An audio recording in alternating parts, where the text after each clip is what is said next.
Hi everyone, today we're gonna make kombucha, and at this flavoring we're going to use some of these blackberry kombuchas that I juice.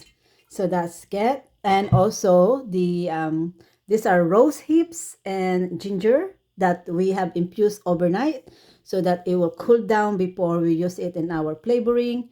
And of course we have made some of these are the hibiscus tea that is I'm using the hibiscus kombucha juice, and we are just basically these are just a reserve. These are basically the black tea, and that you still infuse in there that we're going to replace the juice once we are finished doing and flavoring our kombucha. So in this small container here, I put about 3 tablespoons of sugar here. It's because on our flavoring I don't have very much of juice because I'm just finishing up my leftover blackberry juice.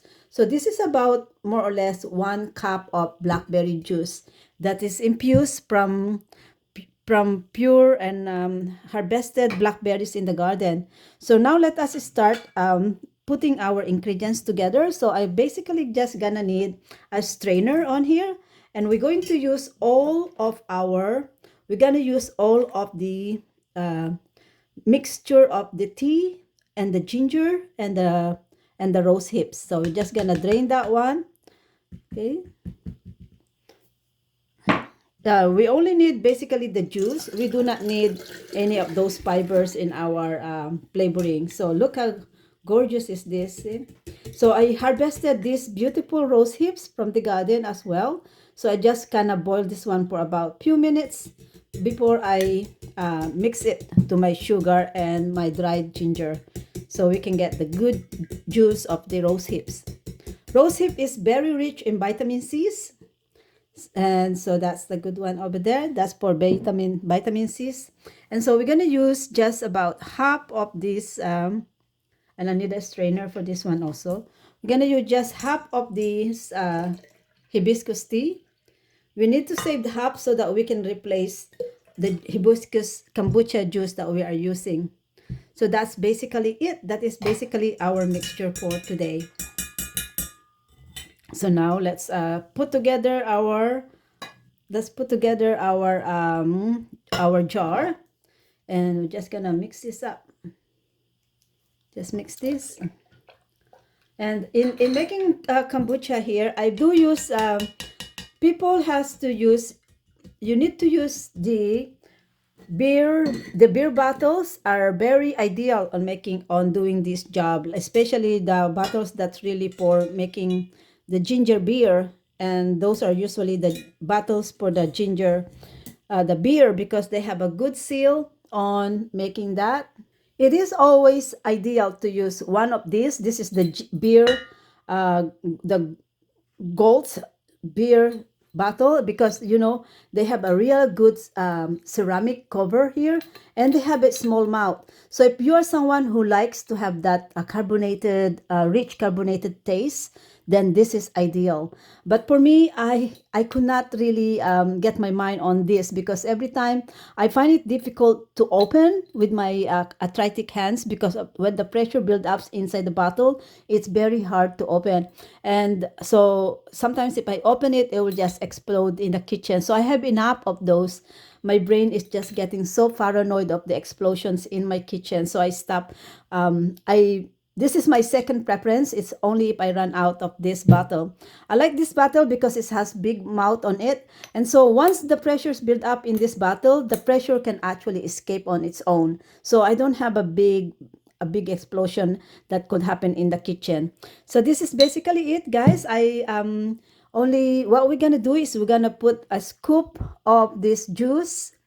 So we're gonna use 1 scoop of this kombucha hibiscus juice for each bottle. And I find that this is the perfect ratio.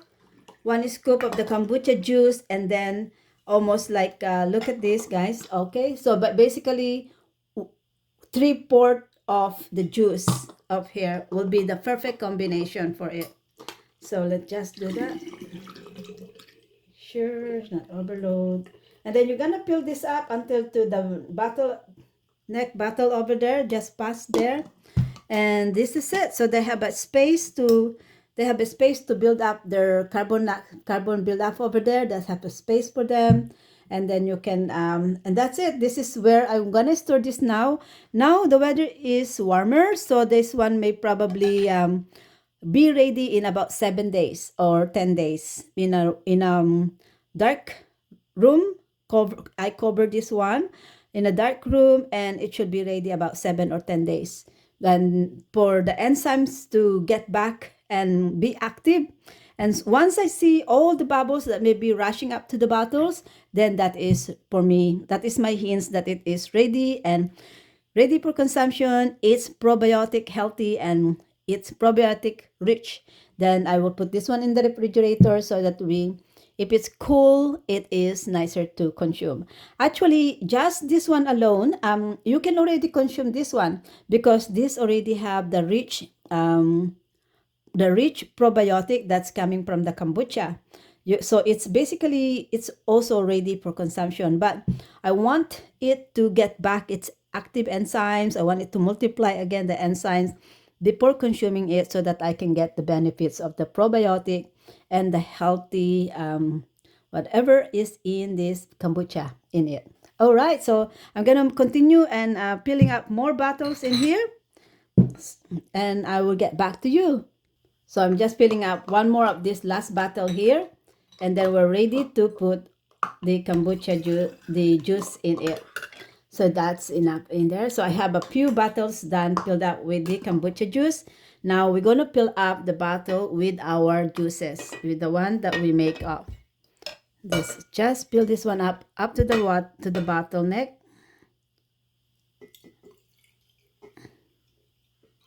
There you go. I love this one because you know what? It saves me a lot of money instead of buying my own kombucha commercially. And also, I don't like buying kombucha commercially because I don't really know if there is still a live enzyme on it.